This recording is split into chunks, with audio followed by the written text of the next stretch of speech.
દાહોદ જિલ્લાના દેવગઢ બારિયા ખાતે cricket ટુર્નામેન્ટની final match રમાઈ હતી, જેમાં વિજેતા ટીમને રોકડ ઇનામથી નવાજવામાં આવી હતી.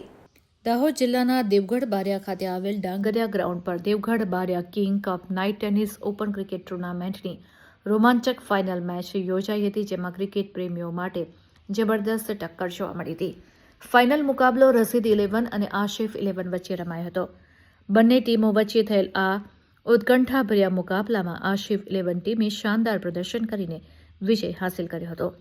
વિજેતા આશિફ 11 ટીમની ટ્રોફી સાથે 55,000નું રોકડ ઇનામ મહારાજા તુષારસિંહજી બાબા સાહેબના વરદ હસ્તે અર્પણ કરવામાં આવ્યું હતું, જ્યારે રનરઅપ રહેલ રસીદ 11 ટીમને 25,000નું રોકડ ઇનામ ગાજવીજય સિંહજી બાબાના વરદ હસ્તે આપવામાં આવ્યું હતું. ફાઇનલ મુકાબલાને લઈને ક્રિકેટ પ્રેમીઓમાં ભારે ઉત્સાહ અને ઉમંગ જોવા મળ્યો હતો, તેમજ મોટી સંખ્યામાં દર્શકો ઉપસ્થિત રહ્યા હતા અને ખેલાડીઓનો ઉત્સાહ વધાર્યો હતો.